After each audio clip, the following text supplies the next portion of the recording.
Focus this week is Dayton soccer, as we're really excited to talk with the Flyers goalie and Batoul Reda. Batoul, thank you so much for joining us. Thank you for having me. My first question is your position, goalie. It's so unique. It's honestly like one of my favorites in all sports, of just how sort of unique it is to the game. And I always find that sometimes goalies don't always start out as goalies. And so for you, how did you come into the position, and was it your first choice? It was definitely not my first choice, I'll say that. I used to play the 9. I was a striker. I like to score goals. And then one day it was like rec soccer. I was probably like 6 or 7, maybe 8. And my coach said, we need a keeper and you're gonna have to be the keeper. And I was like crying, bawling like I didn't want to play. So then I ended up playing, and I really liked it actually. So from that day, I kind of like shifted my focus on like maybe I want to play keeper. And then I went down my early club years, around like 12, 13, 14, and I would actually split time. I would play 45 at keeper, and then the next 45 at the 9. Oh, so you're saving goals while also scoring goals. Yeah. Actually, funny, me and Marin used to split keeper and forward. Really? For the Jags. Well, so you mentioned Michigan Jaguars, and it's kind of unique because there's times where you'll come across a roster where someone will play club together and then further their career in the collegiate game. But there are quite a few Jaguars on your team, and I'm sure that was probably a big part of sort of your commitment and coming to Dayton. Yeah, for sure. So before I was committed, it was obviously during the COVID period, the recruiting process, so it was kind of difficult to get on campuses and meet with coaches and get recruited, play games and stuff. But Marin and Kira had been talking to Eric Goals, and they had visited before COVID happened. They had come to some camps here. So they had committed, and then one day with the Jags, we came down here, in this area, we played a game. So then they said, we really want you to tour the campus, like we think you'd love it. So I came, I toured it, I loved it was like a small campus. I felt like homey, and it was beautiful. So I'm like, you know what, I'm gonna try to start talking to them. And then I got in touch with them, and I didn't go on an official visit, but that was kind of like the visit that locked it in for me. And it's really an amazing story, and I think it goes to show about teammates and their value and what they can do, and just the connections that you have. Now at Dayton, is that relationship even better, of just this story, and I guess for that matter, playing with each other, of kind of knowing that person's tendencies, especially I think with Kira and your relationship and goal and what she's able to do from that back line. How valuable is that? Oh my God, I can't even describe how valuable that is, because I feel like me and Kira just have a connection that doesn't really compare to others. She knows where I am, I know where she is at all times, and I feel like my communication with her is also something I didn't have to really build when I got here. It was kind of already there. And as she stepped on the field and played with me her sophomore year, I felt like it really sparked up my sophomore year and junior year, and hopefully it'll progress this year as well. I find it amazing in what you've been able to accomplish on the field, and you kind of talk about your career at Dayton and all rookie team your freshman year. Last year, your second team all conference. So you've seen the field from the get-go. Mm-hmm.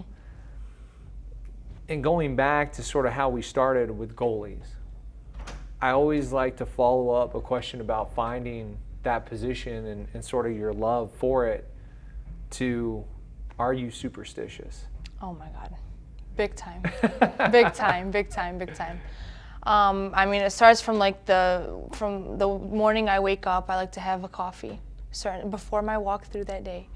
And when it comes to the dressing room, I like to put on my cleats and my shin guards a certain way. Has to be my right cleat, left cleat, right shin guard, left shin guard. Are there times when you are going through the motions and you might get it wrong? I mean, maybe if I'm distracted. Like, do you start over? Oh, I have to. I have to take everything off and redo it. I have the same hairstyle. I have the braid, like a slick back ponytail with a braid. And then I like to say a few prayers before a game as well. And then yeah, that's it. So check the box for superstitious as a goalie. You had mentioned being a scorer and playing forward, and then splitting time, and now you've come on and taken on this role as a goalie that you've done so well. As a goalie, I thought it was very interesting in sort of how you go about crosses and sort of your body language, and then finding out that you were a pretty good basketball player. And I was wondering if your time playing basketball helped you in the net. Oh, for sure. I think it really helped develop my hand-eye coordination, and I don't know, I just have a feel for the ball, and just jumping up, catching a rebound, or it helped me with catching a ball, and yeah, definitely. So going back to your basketball career, because I knew that you played. I had no clue, because you mentioned that you were a scorer. You were a scorer. Yeah. 1,000 points in high school, and you had a 40-point game. Yeah. So was basketball ever an option of thinking about playing at the next level? I definitely thought about playing at the next level, and was thinking of pursuing being a dual sport athlete, coming here and playing basketball as well. But there was some challenges with that, and with change of coaching staff, and I just decided, my main focus is soccer. It has always been soccer. So I think just to prevent maybe a potential injury, a season-ending injury playing two sports, I said, what, I'll just stick to soccer. But are there times that you might, Dayton being, basketball crazy, you ever find yourself with the basketball, get some shots up? Yeah, I really wish I got to play, and sometimes I'll go out to their games, and I just get the arena of the stadium feels amazing, and I'm that could have been me there, but playing on the pitch means more to me, so I'm happy with that decision. I do want to focus though on fans. You mentioned the arena, and obviously what that facility is just for college basketball as a whole, but Baujan Field's a unique place. Yeah. And I just wanted to get your thoughts and being a goalie and being able to see all the elements of Baujan, maybe from that first visit that you took in high school to now being able to play there, and then going to other places and seeing their venue. Just your feelings on Baujan Field and being able to play the majority of your games at home. I definitely think it's a unique place to play. First of all, the grass fields are amazing, especially in our, region or area. You see many turf fields, so playing on grass is a plus for me. And also just the atmosphere during our games when it gets busy, and we have our student section fans, and we have on the bleachers above. I think it kind of gives you a sense of what the university is as well. It's kind of like a homey, everyone's gonna come support you. I don't know, I just have a sense of pride playing on that field, knowing all those fans, and I mean you get to know a lot of people here, so it's nice. You mentioned home and Dearborn, Michigan. You have a really unique, diverse background.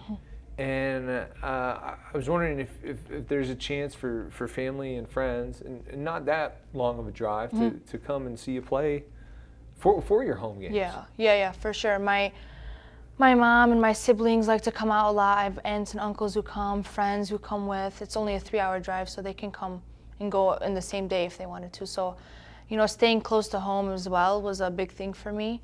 And I'm happy that they have the opportunity to be able to come and visit as much, And with home probably comes some good food? Oh, for sure. For sure. My mom is probably the best cook ever. You have to try her food. What's your favorite meal? Oh my gosh. There's a lot to choose from. That means that your mom is actually I don't know if I have a favorite. There's a lot of good foods. Now, amongst food, I know that we've highlighted Michigan and sort of the Jaguars and your time sort of growing up, but also you take a lot of pride in your heritage in being Lebanese. Yes. And you speak 2 languages, Yeah. correct? Yeah. So I speak obviously English and Arabic.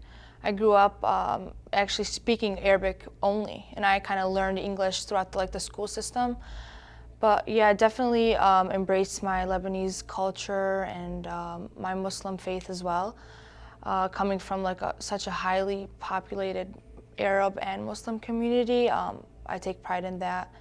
And there's such a big support system coming from Dearborn because everyone there has left their country in the Middle East, regardless of Lebanese or not, and kind of started a new life there and had kids, and now their kids are having kids. So it's kind of a really, really, really strong community. And it was definitely challenging coming here, leaving that community behind, but there's always support in various ways. So I'm glad to come from a community that's so close. Thinking down the road, and obviously I know that you still have a lot of time here at the University of Dayton in your career, but political science major, what are sort of your thoughts and maybe potentially one day getting back home? So if I do not end up playing pro soccer after college, which is of course my main goal, I plan on going to law school, probably back home in Michigan, and then becoming a lawyer, settling down, starting a new life there. And playing soccer and basketball. Yeah. Well, if we do this interview again, I might have to see a couple of jumpers. I mean, bring the cameras out. They can see for themselves. It's been so nice talking with you. Thank you so much. It's been awesome watching you in the net and all the impressive things that you've been able to do. Thank you so much. Thank you so much for having me. For more information, anything Dayton Flyers, go online, DaytonFlyers.com. Also follow us social media at Dayton Flyers.